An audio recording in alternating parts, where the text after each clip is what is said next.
We're deep inside the Arctic Circle in our van Sooty. Up here, Norway shares a border with Russia, one of the most geopolitical hotspots in the world right now.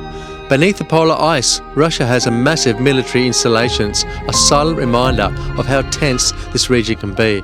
And right between us lies a river, a true border between east and west. Our goal? To wild camp right on the Norwegian side with a direct view into Russia. But the question is, will it be possible? Well, we're about to find out. We're being watched here.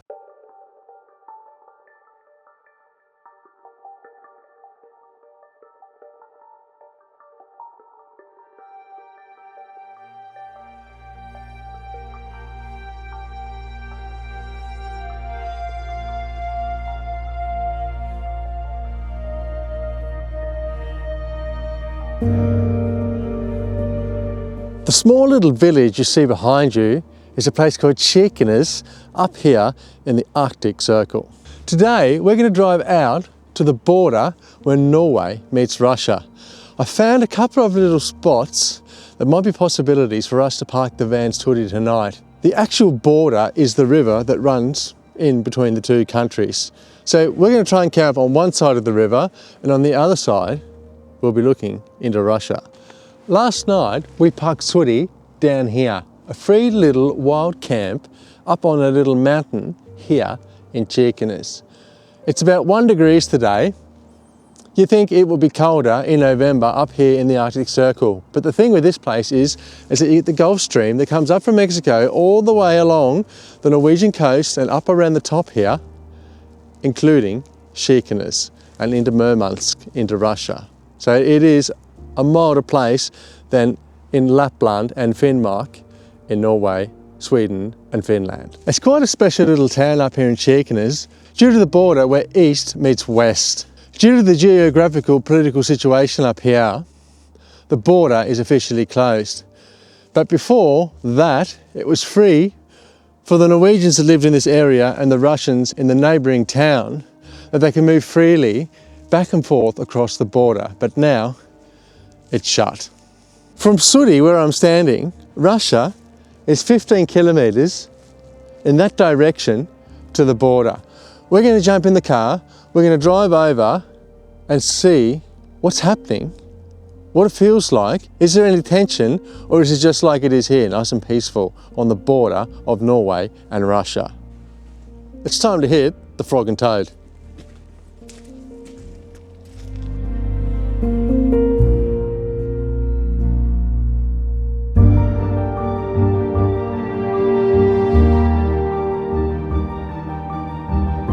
Just a short drive from Kirkenes, only about 15 kilometres, lies the Russian border.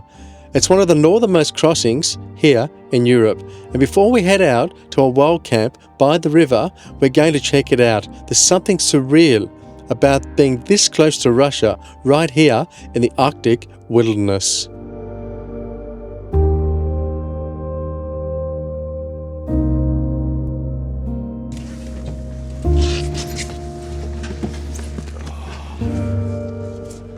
This is the end of the road here at the border.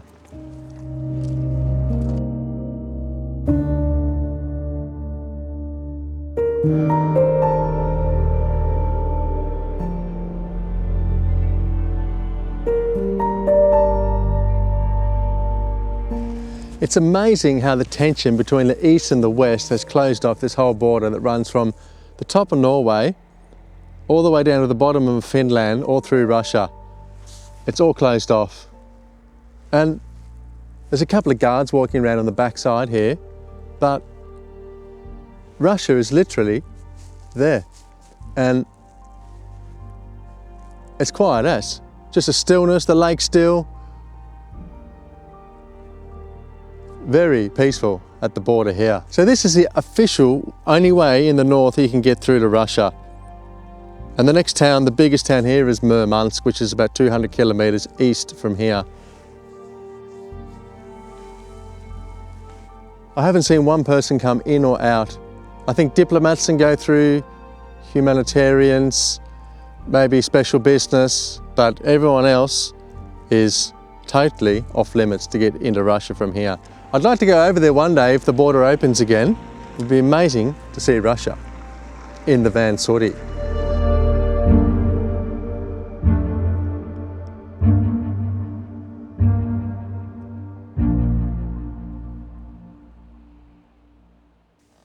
We're here, and here's Russia.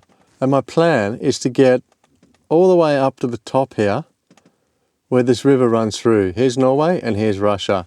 But it's getting dark, so we're losing light.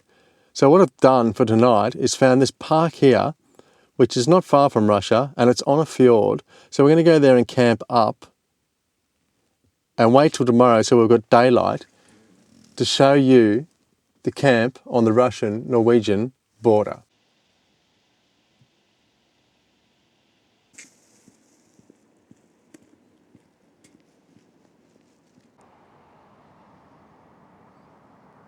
I think we're just going to stay here tonight. The fjord's behind us. It's a bit of a rest stop here. It's nothing fancy. It's fully under surveillance. There's like 1, 2, 3, 4, 6 cameras just on this car park here. But the reviews on the park for night said you can stay here. So we'll try it out, see if the police come or the military. But I believe we'll be good to go here. It's a good little diagram here. We're here on the red dot, which is Norway. Then we've got Finland here, and then Russia here.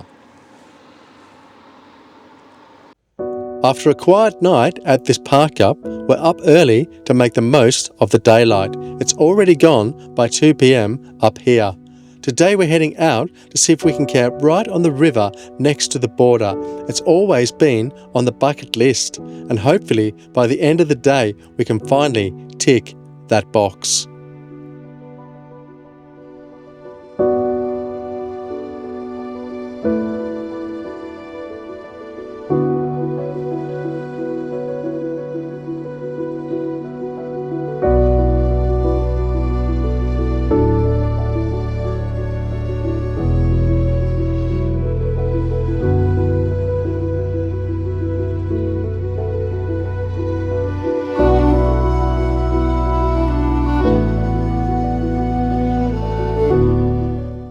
I just pulled over to do something and a lady pulled up behind me in a white van, and she had a cabin out here. There's quite a few cabins, and she was saying that this road out here is closed in the winter. It snows under and they don't grate it.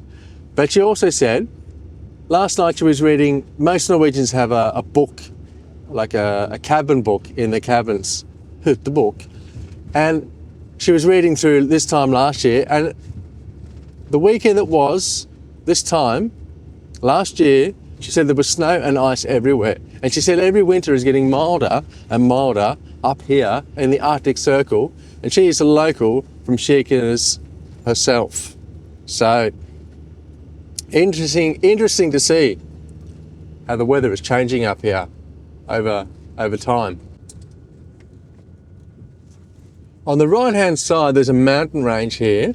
And we just found out that it's actually Norway's oldest mountain range, Norges eldste fjell. And I'm looking at it, and it looks very old. So there could be some truth in what they're saying. I don't know how they figured it out. It must be a geologist looking at the rock or something. But it's been here for thousands of years. Norway's oldest mountain. Very rugged looking here. We've driven thousands of kilometres from Stavanger all the way to the Russian border. The road has been long and sometimes exhausting, but in these final kilometres I feel a deep sense of satisfaction that we've made it this far north and turned a dream into reality.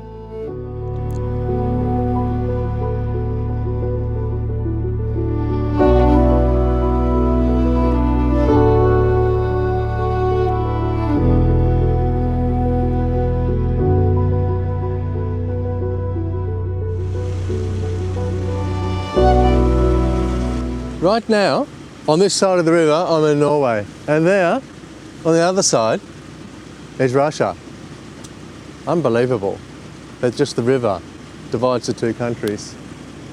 And obviously it says here in all in Norwegian that it's heavily guarded with cameras and CCTV all around the place, in the trees maybe, I don't know. And it says if you cross over here, then you'll have a big problem. So we'll keep on driving down the road and try and find this campsite, and I hope it's going to be something similar to this, but right now we're in the middle of the road, so we can't park here. So we'll go mosey on down the road.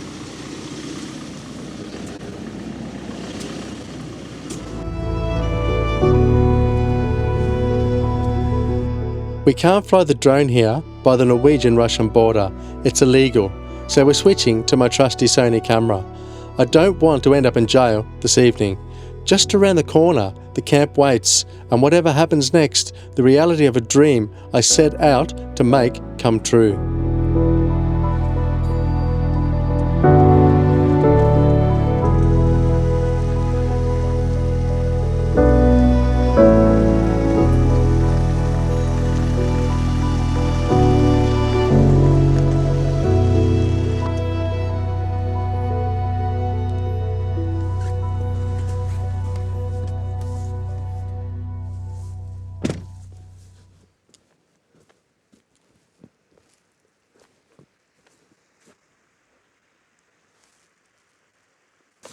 This is the park up we've been talking about.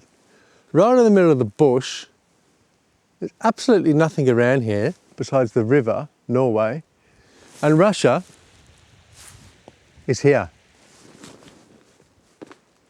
So we're going to try and camp here. This place is very heavily militarised, so we'll see if we get moved on, or if we get away, we're staying here for the night. It is officially on the Park for Night app, which we use for most of our park ups, and people have stayed here, so I think we should be good.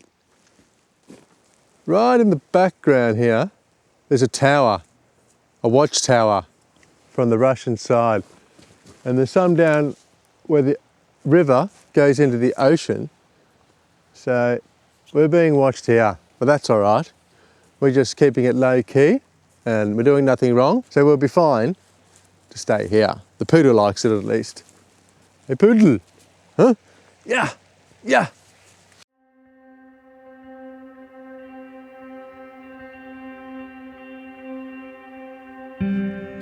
On our journey north, I've come to realise how detached this place is from the rest of the world. There's absolutely nothing going on out here. And that's the beauty of it. It challenges your mind. It makes you sit with your thoughts. I found that just going outside and watching the world go by is the best thing I've done in a long time. Away from all the busyness of cities, away from society itself, this is where life finally slows down.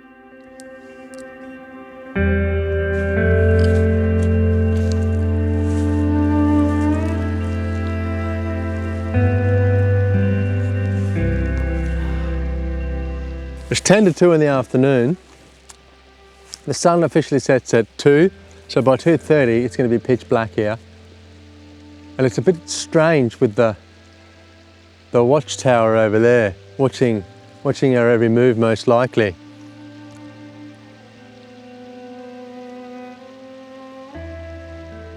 I guess that's one of the reasons why I choose to live in a van full time. I've almost been doing it now for 2 years. It's strange to sit here, to see all the chaos in the world that's going on. Turn on the TV at the 6 o'clock news. It'll put the living fear of God up you.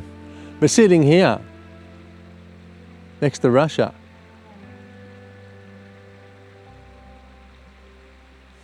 it's as quiet as I've seen all through Norway and Sweden and Finland in the last few weeks. It's the same thing is going on, the quietness up here.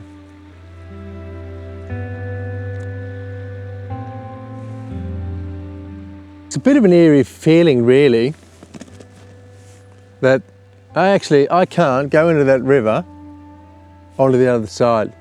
I could, but there'd be consequences for it. Just how ramified everything is with borders in the world. So I'm just going to sit here and enjoy it as close as I can get to Russia now.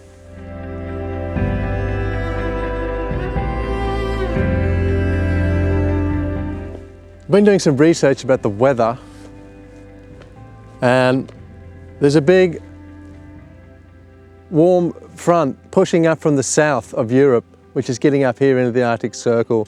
And it's going to last for about another week. Like, it's cold, it's about 0, 1 degrees now, but there's no snow. All the ice is melted up here in Chekinus. And after that's passed, there's going to be coming from the east is moving in a high pressure system from Russia that's going to bring in Arctic temperatures. So I'm looking forward to getting back into the snow and the minus degrees. Poodle, are you whining? Huh? Are you whining, Poodle? Huh? Huh? Do you want to go in? You want to go in? Huh? Yeah.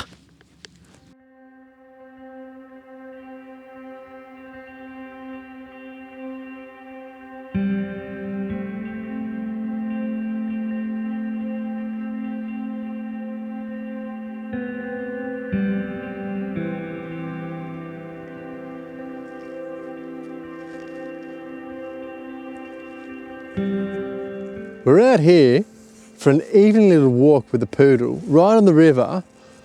I can see the lights in Russia. We've just caught some northern lights. Here it is now, check it out. They weren't too bad. We're about to head back to the van. It's pretty cold now and it's blowing up, but when the northern lights do come, they are fantastic. They're amazing.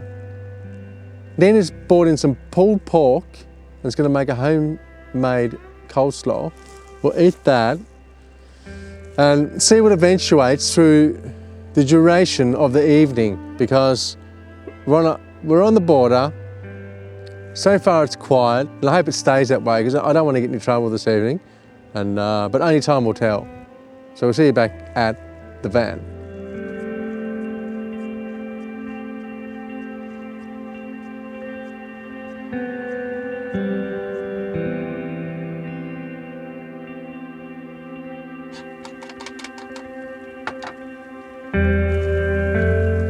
Full cuisine here in Sooty's kitchen this evening. We're boiling up this pulled pork. You can put it in the oven or you can put it in this boil bag. That's all we got in the van, so that'll do for this evening. Nina's rustling up this little homemade coleslaw. And once it's all done, we'll sit down and enjoy our evening and wait for the sun to rise up in the morning to check out the rest of the border up here.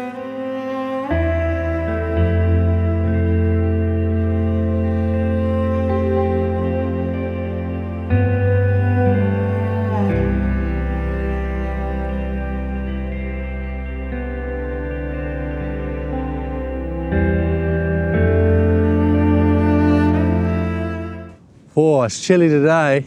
Last night while I was sitting in the van, I was wondering, how is it possible that they even let tourists stay on the border here? Well, apparently it's been like this for many years. And tourists come up here every summer and they camp along the Norwegian side of the border. I found out as well that the military knows 100% that we're here on both sides, but they seem to accept and tolerate that the tourists want to come up and enjoy the nature here. We haven't seen any border guards here on the Norwegian side. Last night when I was looking around, I could see spotlights walking sometimes through the forest, and on this side as well in Russia. So they're here, they're monitoring, but they keep it very low key, which is an amazing thing so that I can come up here and enjoy the nature and look into Russia. It's one of the most watched borders here in Europe between Russia and the West, but at the same time, it's one of the calmest. They've had a good routine up here ever since the Cold War. And there's only been a few handfuls of incidences that have happened. I read that in 1970, guy got drunk or something and he drove his tractor over the ice on the river, but they turned him back and put him on the side and things turned out. It has been amazing to stay here on the border, and I don't know if I'll ever get here again. So it's been worth 100% coming up to check it out. If you want to come to this park, I'll link it in the description, and you can come here and enjoy the scenery here between Norway and Russia.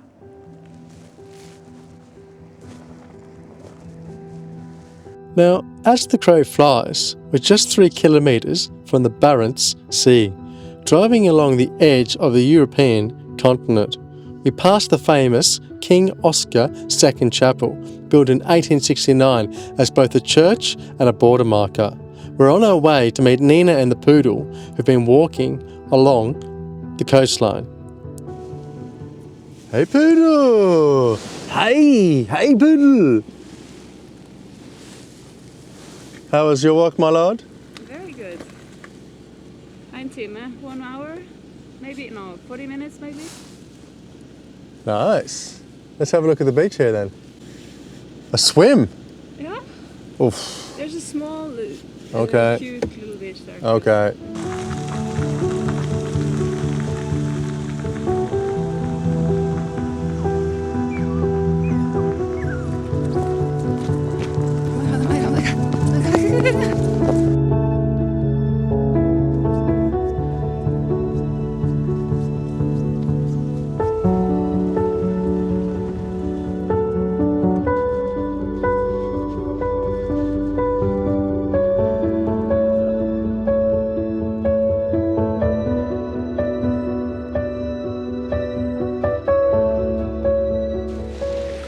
Never seen the Barents Sea before.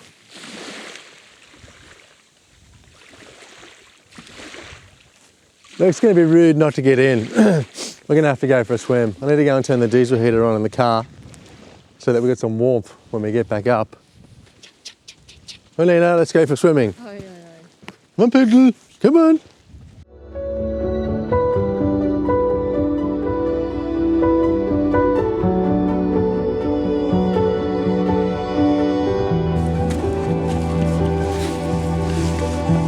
Oof.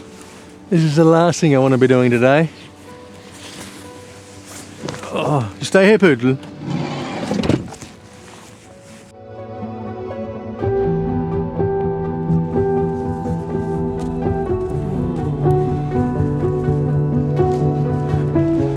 This water must be no more than 3 or 4 degrees at the moment, I believe. Okay, wish me luck. Oh, oh.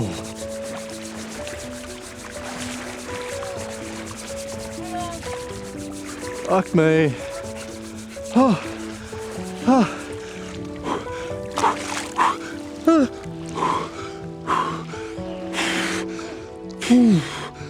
Oh, in the Barents Sea. Oh.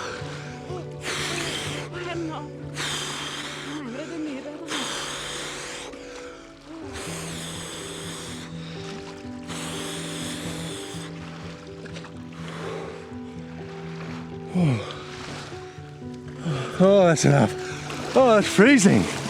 Oh.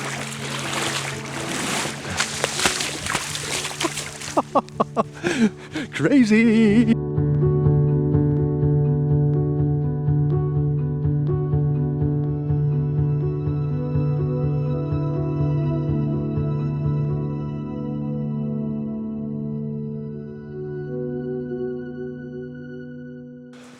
Oh, now that was a wake-up call.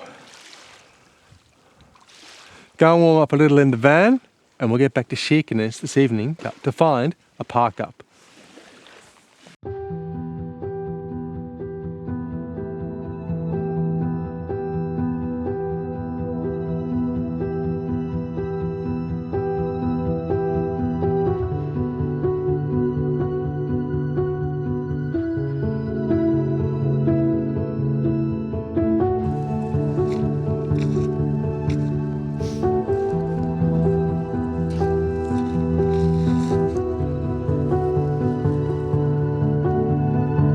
It's been a couple of days since we've seen you out at the border.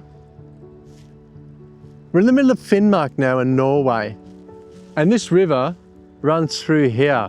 I'm sitting in Norway, and on the other side of the river is Finland. Our plan now is we're heading north. We want to get to the most northernest point of Europe, to the Nordkapp. You won't get any longer here on the European continent. Now, last week, I threw it out there, if you could help the channel out with some super thanks and buy me a coffee. And I was quite overwhelmed on how many of you guys at home helped us out. So thank you so much for your support on the channel. We really appreciate it, and it helps us get a little bit further and stay out on the road a little bit longer to make more films for you folks at home. Now, according to the weather, in 2 days' time, we've been talking about it a little bit this episode, the cold weather is coming. It's about 0 degrees, the wind is freezing, so the chill factor is probably in the minuses. But on Friday coming, we're supposed to be going down to -10, and it's going to hold itself down well in the minus. A little bit of snow as well, and we will be on the ball up here in the Arctic Circle. But until then, we'll see you folks somewhere here in the Polar Circle next week. See you later.